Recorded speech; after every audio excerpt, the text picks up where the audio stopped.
Hello friends, स्वागत है आप सभी का आपके अपने इस यूट्यूब चैनल पर। दोस्तों, ये वीडियो भी आप लोग के लिए बहुत ज़्यादा इंपॉर्टेंट होने वाली है, क्योंकि इस वीडियो में मैं आपको बताने वाला हूँ जब भी आप स्लैब की शटरिंग करेंगे तो ऐसी कौन सी ज़रूरी बातें हैं जो हमें साइट पर चेक करनी चाहिए, कहाँ पर अक्सर गलतियाँ हो जाती हैं। क्योंकि शटरिंग में सपोर्ट का खेल है सारा। अब वो सपोर्ट हमें कहाँ कहाँ ध्यान देना होता है, क्या क्या गलती हमें नहीं करनी चाहिए, वो सब आज की वीडियो में मैं कवर करने वाला हूँ।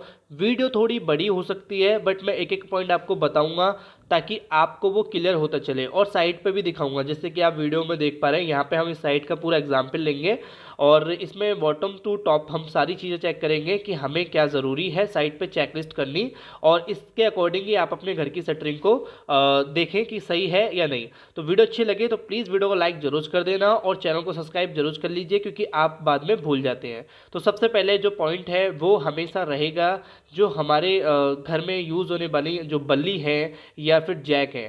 ठीक है, अक्सर मैंने देखा है कि जो बल्ली यूज़ होती है शटरिंग में, आपने देखा होगा ना, जो बॉटम में हम सपोर्ट देते हैं वो कुछ लोग थोड़ी छोटी हाइट की करते हैं। जैसे मान लो कि कोई हाइट हमारी 12 फीट पे स्लैब डल रही है, 11 फीट पे, 10 फीट पे, तो उतने ही हाइट की आप बल्ली मंगाएं। वरना उससे अलावा आप जैक का इस्तेमाल कर सकते हैं। जैसे कि यहाँ पे देख रहे हैं, यहाँ पे जैक भी है और बल्ली भी है।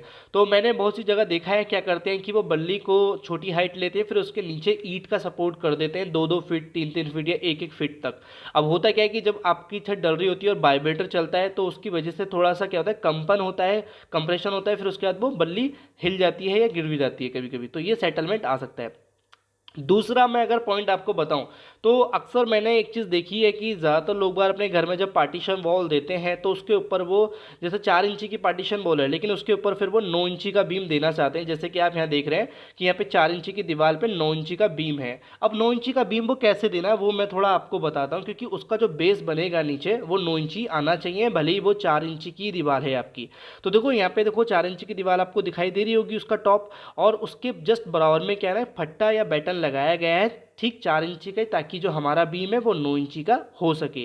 तो जैसे आप यहाँ देख पा रहे हैं, क्योंकि ये चीज़ करते समय हमें क्या ध्यान देना है, ध्यान देना है कि हमारा जो बैटन या तख्ता लगा हुआ है साइड में, वो किसी भी तरीके से वहाँ से स्लिप नहीं होना चाहिए। क्योंकि जब आप स्लैब कास्टिंग करते हैं या बीम ढलाई करते हैं तो वहाँ से वो स्लिप हो सकता है।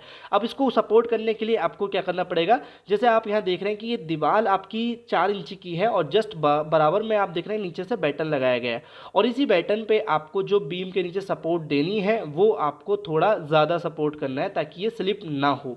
अभी हम बात करते हैं नेक्स्ट पॉइंट की, तो वो है जहां भी आपका कॉलम और बीम का जंक्शन आएगा। देखो, सबसे ज़्यादा मैंने जो स्लैब में कंक्रीट गिरती हुई देखी है जब स्लैब कास्टिंग होती है, तो वो बीम और कॉलम के जो जंक्शन होता है वहाँ पे लोग बार कमी कर देते हैं सपोर्ट करने में, वहाँ कमी कर देते हैं, उसमें जो गैप रह जाती है वो खाली छोड़ देते हैं, जिसकी वजह से वो जो हमारी कंक्रीट है वो यहीं से नीचे गिरती है, यहीं से हमारा सीमेंट का जो स्लरी होती है वो नीचे बह जाती है।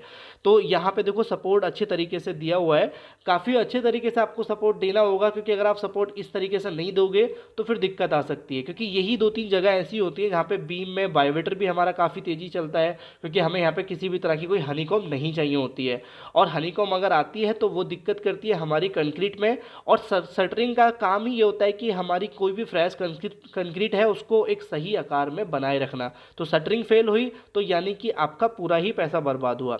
तो यहाँ पे अभी मैं और बात करूँ तो जो हमारे आउटर में बीम होते हैं, ठीक है, जैसे मान लो ये बीम है, ये आउटर की साइड है, तो यहाँ पे सबसे ज़्यादा सपोर्ट हमें क्या ध्यान देना होता है कि जो हमारी साइड लगाई जा रही है, जो बाहर की साइड है, इसका हमें विशेष ध्यान ये देना होता है कि देखो ये बाहर की साइड भी ज़्यादा ना फैले और अंदर की साइड भी ना फैले। कमी क्या करते हैं लोग बार कि ये बाहर की साइड ना फैले, इसकी वजह से अंदर की साइड को थोड़ा ज़्यादा खींच के रखते हैं। लेकिन हमें ये भी नहीं करना है, क्योंकि हमें हमारा जो सरिया बंधेगा वो 1-1 इंची दोनों साइड से गैप भी होना चाहिए ताकि कवरिंग मिल पाए। तो कवरिंग का ध्यान रखें, उसी को बरकरार रखने के लिए यहाँ पे बीच में देखो यहाँ पे ठिया या पट्टी लगाई गई है ताकि वो शटरिंग इधर की साइड को ना चिपके। और देखो अक्सर कमी क्या हो जाती है, कमी ये हो जाती है, जैसे आप देख रहे हैं कॉलम की शटरिंग, कॉलम का सरिया ऊपर दिख रहा है और जस्ट बराबर में हमारी प्लाई लगी हुई है साइड, तो ये जो गैप है वो हमारा 1 इंची साइड से होना चाहिए, क्योंकि जब आप वाइब्रेटर लगाओगे तो अक्सर क्या होता है कि जैसे मान लो कि आपने वाइब्रेटर लगाया, कंक्रीट भी डाल दी, फिर उसके बावजूद भी क्या होता है कि हमारी प्लाई चिपकी रहती है सरिये से, तो जब आप शटरिंग हटाएंगे तो फिर आपको सरिया दिखाई देती है। यही कारण होता है कि बीम और जो हमारी सरिया होती है वो प्रॉपर तरीके से नहीं कवर हो पाती। तो यहाँ पे ध्यान रखें कि जो हमारी कवरिंग है वो भी लेके चलें, जो मैंने आपको बोला कि वो आपकी कवरिंग 1 इंची बीम में होनी ही चाहिए। बाकी हम बात करेंगे, जैसे मान लो जब आप स्लैब की शटरिंग करते हैं तो क्या होता है कि ऐसा भी नहीं है कि आपकी पूरी पूरी प्लाई इस्तेमाल हो। देखो कहीं ना कहीं तो आपको कटिंग करनी पड़ेगी, क्योंकि रूम के साइज अलग होते हैं, लॉबी के साइज अलग होते हैं। चाहे कितना भी अच्छा शटरिंग वाला हो वो कटिंग तो करेगा ही करेगा, लेकिन जो कटिंग आ रही है उन कटिंग को अच्छी तरीके से फिलअप भी करना बहुत ज़्यादा ज़रूरी है। ऐसा नहीं है कि उसको सिर्फ जुगाड़ करके हल्के से छोटे मोटे पट्टे लगा दिए या प्लाई काट के छोटी सी लगा दी खराब सी प्लाई, तो वो प्लाई तो लगेगी लेकिन प्लाई सही तरीके से लगना बहुत ज़रूरी है। जैसे आप यहाँ देख पा रहे हैं कि यहाँ पे थोड़ी सी गैप यहाँ पे दिख रहा है, क्योंकि प्लाई की अकॉर्डिंग जो जगह है वो प्रॉपर नहीं हो पाई है। तो वहाँ पे क्या करना होता है कि जो आपकी लोकल प्लाई जो आप लगा रहे हो उसी प्लाई के टुकड़े आपको काटने होते हैं, उसके आकार उसके अनुसार कि कितनी साइज है, क्या गैप है, और उन सभी गैप को फिर बाद में आपको फिलअप करना होता है। किससे? मेजर जो हमारा शटरिंग टेप आता है, ठीक है, जो टेप होता है हमारा वो आपको इस पर लगाना होता है ताकि वो गैप हमारा पूरी तरीके से फिलअप हो जाए। वरना क्या होगा, जैसे मान लो कि जो कंक्रीट डलेगी, छत डलेगी, वो नीचे से हमारा मसाला या कंक्रीट नीचे गिरेगा। अभी हम बात कर लेते हैं, जब आप स्लैब की शटरिंग करते हैं तो वैसे तो बहुत से लोग क्या करते हैं दीवारों पे ही स्लोप दे देते हैं, तो शटरिंग में भी आपको स्लोप देते हुए चलना होता है सही तरीके से। और साथ ही साथ मैं एक चीज़ और बोलना चाहूँगा, जैसे कोई रूम है तो उसके सेंटर में आपको 1 इंची थोड़ा उठा के रखना होता है। 1 इंची में कम से कम बोला इतना उठाना ही चाहिए सेंटर में हर जगह, चाहे आपका रूम है, चाहे आपका हॉल है, या फिर अन्यथा कोई ऐसी जगह है जहाँ पे आपका स्पेस ज़्यादा है। क्योंकि जैसे मान लो कि आप सेंटर से उठा के रखते हो, उसके पीछे कारण क्या है, क्योंकि जब आपकी सरिया बंधेगी, ठीक है, या लेबर चलेगी, तो हमारा जो लोड उस पर आएगा, जिससे हमारा जो हमने स्लैब दिया है वो थोड़ा सा डाउन होता है। तो उसी को अगर हम 1 इंची उठा के रखेंगे तो फिर वो ज़्यादा डाउन नहीं होगा।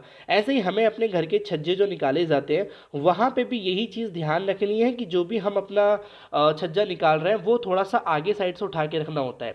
बाकी अगर हम बात करें, देखो जो हमारी स्लैब के नीचे बल्ली लगाई जाती है या जैक लगा रहे हैं या बीम के नीचे लगा रहे हैं, तो उन सभी की जो दूरी होती है वो मैं कहूँगा कि ये तो देखो डिपेंड करता है बीम का साइज़ क्या है, बट फिर भी यहाँ पे सब नॉर्मल है।